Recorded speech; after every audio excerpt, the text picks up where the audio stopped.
Coming up next on Small Town Big Deal, we go from exhilarating highs to me facing down one of my biggest fears. and then it's off to Pennsylvania for a twisted look at the birthplace of one of America's favorite snack foods.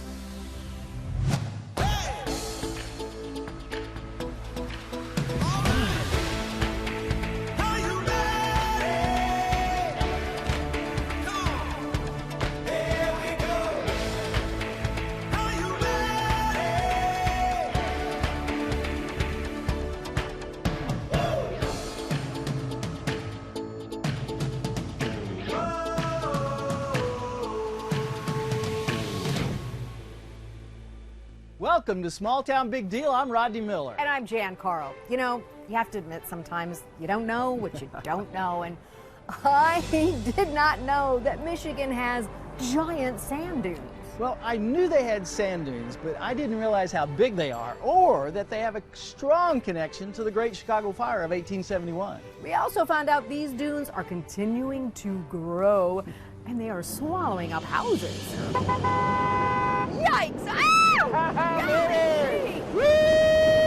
The sand dunes cover a whopping 1,800 acres in the Silver Lake Sand Dunes State Park. This remarkable area is a very big deal. The dunes have beckoned vacationers since the 1920s. Landowner Mac Wood invented the dune scooter, knowing folks would enjoy a thrilling ride on these majestic slopes. He started a craze that is more popular today than ever. You guys better be hanging on. Wow, you've done this before a time or two. So have you ever crashed one of these? You know, not today, no. Not today. Oh my goodness, we got a casualty ahead. Oh no! Uh-oh, was he in your last trip? Yeah. He was. His name is Phil. I make promises to everyone. I pick everyone up at the end of the day, all right? Okay, we'll be back, Phil. That's pretty funny. Woo! Oh, I wasn't looking. Sorry. The southern end of the dunes is leased for Macwood dune rides only, the middle for hiking only, and the northern end for off-roading with your own vehicle. In fact, it's the only place east of the Mississippi that you can drive your own vehicle on big sand dunes. I don't have my truck here, but I've got to look into that. Now, right here, I like to stop, just give you an idea of what this area once was, and that is a forest of red and white pines. But back in 1871, you guys know what happened in our country? Chicago Fire. Then this area became part of American history when the wood from right here was cut and shipped across Lake Michigan to help rebuild Chicago. With the trees and vegetation gone, combined with the winds and the lake sand, these huge dunes began to form, and they are still growing today. Okay, so I heard a rumor that there are actually some cottages or homes that were buried by the sand. You heard a rumor, that's correct. Well, we saw the house at the end of the road. A guy had his own bulldozer because the sand is coming over on top of him. Yep, he is the last one in line. He should have been buried years ago. But every year, spends thousands of dollars hauling sand out. But if he takes 1 year off, it is game over. So I just want to know, like, does sand count as fiber in your diet? 'Cause I got a lot of it in here. Jan's up for a lot more fiber because what I have in mind next is going to really stir up some sand. So let me tell you a little bit about our sandbox, all right? These dunes are growing 3 to 6 feet each hour out here, and that's from the winds off of Lake Michigan. That little bunny hop the first time around could be a 5-foot drop off the next time. So, on your approach on the way up the dune, we're going to take it straight on. You're going to give it all she's got. Don't be shy. Now, the first dune out here we're going to see on our left is going to be Test Hill. She's one of the taller hills out here, okay? Shouldn't Test Hill be one of the smallest ones? No, because it's the test. If you can make it up that dune, you can do all the rest, okay? I think I'm ready. This is the old crap bar right here. Oh my God! Me? Scream? Oh, wait! Okay, I gotta admit, I was a little afraid going up the first hill. Oh my God! Oh. I mean, he got to the top and he went, oh my gosh, it's straight down! And I said, who's screaming now?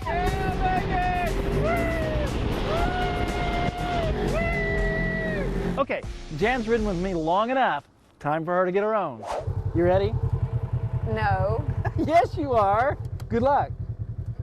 I've seen her drive on the LA freeways. Slow down, Jann! I've never ridden on a sand dune. I've never driven on a sand dune. Rodney goes, hey, let's race.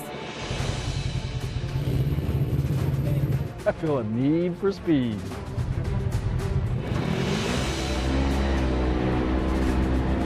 Rodney knows if I win, he'll never hear the end of it. Unfortunately, she's lighter than me.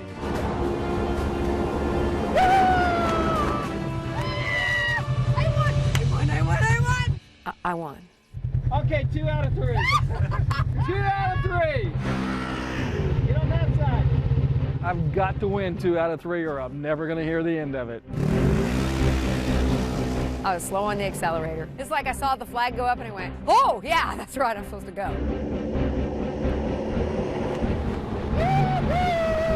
The win goes to me. Just saying.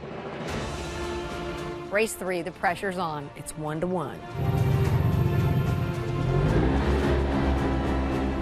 He's way ahead of me instantaneously. And I found out why.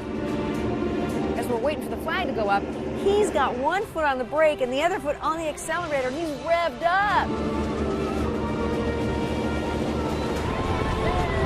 I didn't move until the flag went up, but it was a trick, you know? It was just good driving. Rodney won, fair and square. Up next, we reach for new heights with a new sport and a climb up the steps of history. Makes my knees weak. Too far up for Rodney. How's your lighthouse knowledge? How many of them dot the shoreline of Lake Michigan? Is it 15, 35, or 55? The answer when we come right back.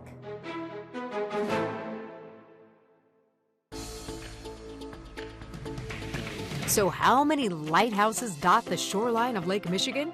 If your answer was 55, you got it right. Welcome back to Small Town Big Deal. We are in Silver Lake Sand Dunes near Mears, Michigan. That was well said. That's a mouthful. I don't think I could do that. That's right.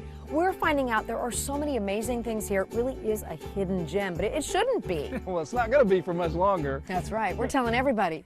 Maybe we shouldn't do that. So far, we've survived the thrill of the Macwoods Dune Scooter Ride, then conquered the towering dunes ourselves with ATVs. Now it's time to command the sand on foot. Well, and hopefully not on our backsides, as we try to learn the sport of sand surfing. I haven't made the final decision whether I'm going or not. Through the years, people have tried everything from cardboard to modified surfboards. Then in the early 70s, boards were fashioned specifically for sand. So here we are, sandboards in hand and wet, compact sand due to recent rains, which makes conditions hard to surf. Marna, a spunky local sandboarder, has tried to teach us this unique sport. Go, Rodney! Go, Rodney! Go, Rodney! He's doing it! He's doing it! The wet sand is keeping the speeds to a snail's pace, and that's just fine with me. He's keeping his backside low to the ground, just in case. I think he's doing good. Maybe he's got more weight, so it takes him down. Well, enough of the weight comments up there. For a guy my age, pretty proud of myself. And I didn't get hurt. And the Russian judge gives him a 10. Okay, Jann. There you go. Then just inch from there. Yeah. I'm not going any faster than you. But you know what? I look good. Part of my youth was spent in upstate New York. So to me, this looks more like a toboggan. And that's why I had the method I had. Oh, yeah. Oh, yeah. Oh, yeah. Yeah. Oh, there you go.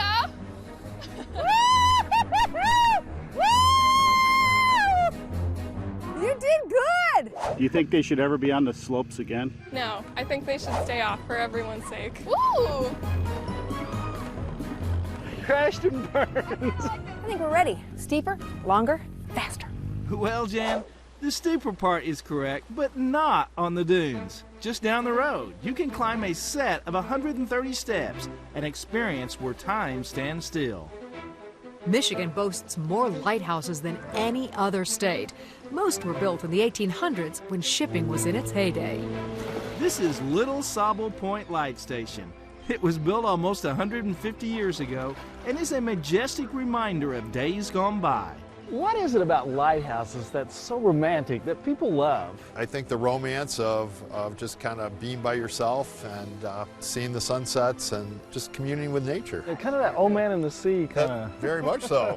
Now, it used to have, like most lighthouses, like a house. So the light keeper, like and his family, lived in the house. Right, yeah, it had a keeper's house. In 1954, they electrified the light, and the Coast Guard decided that they didn't want to maintain the house, and so they auctioned off the brick and the woodwork to local builders. What was the light keeper's job? Okay, well, the light keeper's job was to tend the light, make sure that the light burned. So just a little flame. Just a little flame underneath that Fresnel lens, which magnified it. You could see it out 15 miles from the shoreline. That's amazing. Between 1850 and 1900, there were 850 shipwrecks. And what is the most famous shipwreck here? The most famous shipwreck here is the SS Novadoc.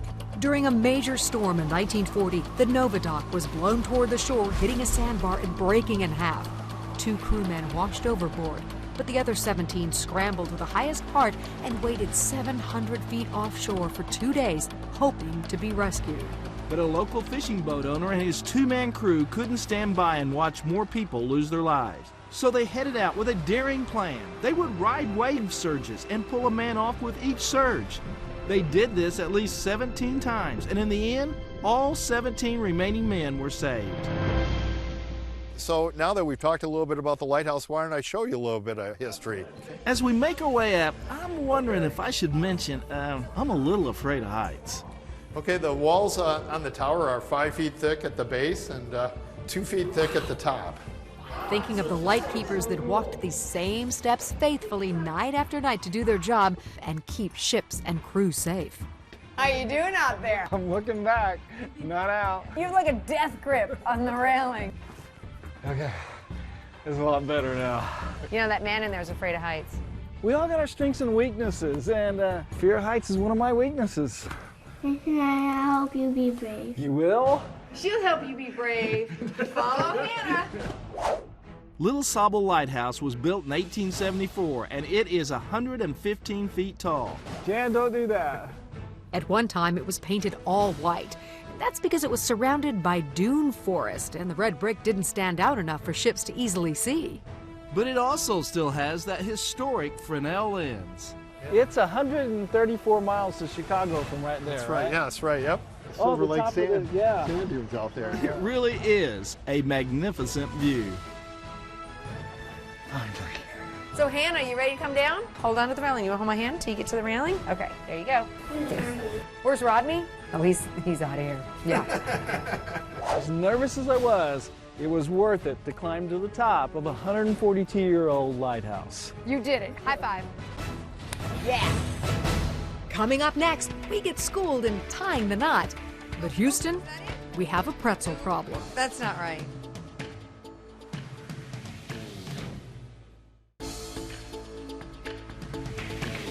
Welcome back to Small Town Big Deal. You know, I always love it when we do a story that revolves around a food product. Yeah, but you know, Jen, this one is a little twisted. Yeah, it is a bit of a salty tale. You know, but I think we should just roll with it. If you haven't quite figured it out yet, we're talking about one of the most popular snack foods in America, the pretzel. Hard, soft, coated with mustard, or covered in chocolate, this timeless concoction of flour, water, and a little yeast is a $500 million industry. So we came to where it all started here in America, the small town of Lidditz, Pennsylvania. Population about 9,000. It's been home since 1861 to the Julius Sturgis Pretzel Bakery. This is it. No argument. This is really the birthplace of the pretzel in America. This is it. Julius Sturgis is certified by the American Bakers Association as the originator of the hard pretzel. Happened right where we're standing. Sturgis put a twist on pretzel making by turning out hard pretzels, a revolutionary concept for its time because they kept much longer. And these are the original ovens behind us. They are. There are 4 of them, and they were built in 1861 when he opened his bakery here. Wow. That's just 1861, that is a long time ago. Do you remember? Sorry, you know I couldn't resist. In fact, pretzels have been around way longer than Rodney. Pretzels were thought to have originated in 610 AD by Italian monks. They took scraps of dough to form the shape of children's arms in prayer, and the 3 holes represented the Christian Trinity. Over the centuries, pretzels made their way across Europe and became especially popular in and around Germany. It was believed that pretzels would bring you good luck, prosperity, and spiritual wholeness, which is why I eat so many pretzels. During the 1700s, the first wave of German immigrants came to America, and many settled in the southern and central parts of Pennsylvania. They became known as the Pennsylvania Dutch. Today, this area could just as well be called Pretzelvania. I think 80% of the pretzels that are made in America today are made in Pennsylvania. Wow. Julius's family recipe was passed down through the years, and today, 5 generations later, Tom Sturgis Pretzels in nearby Reading, Pennsylvania, is taking his namesake creation to new heights. We do chocolate peanut butter, chocolate caramel, chocolate cherry mousse, chocolate marshmallow. We have to try those You before do, we absolutely. But no visit would be complete without getting her pretzel on. You guys ready to make some pretzel dough? Oh, yeah. Awesome. Lauren Smith, Sturgis pretzel baker extraordinaire, showed us the ropes on how to make soft pretzels. So first I have some yeast sprinkled on the bottom of the bucket here. The next ingredient we are going to add is barley malt. And next we have to add flour. We're going to add that to the mixing barrel, and I'm going to spray that. Oh, we're going to put this in here? Yep. And into the mixer it goes for a few minutes. And let's start.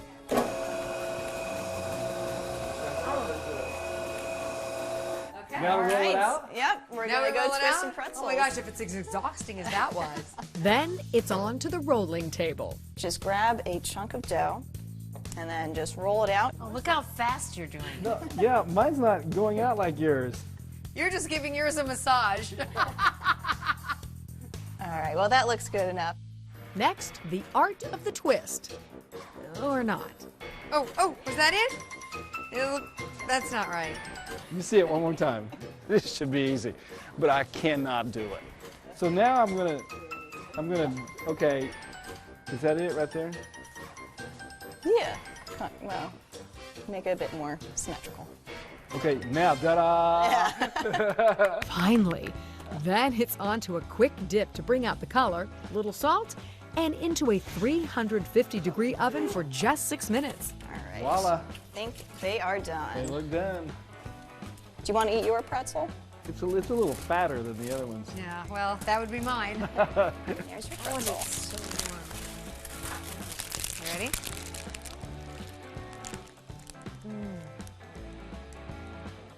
I've never Yeah, had. it tastes a lot different coming right out of the oven. Oh, yeah. You know, I think this applies to all food groups, but I am a whole lot better at eating pretzels than making them. Lauren, thank you for teaching us. Oh, well, thank you guys for coming out. Yeah. I know the fine art of pretzel twisting. Yes. I think we better practice before we come back. Well, you guys are welcome back anytime.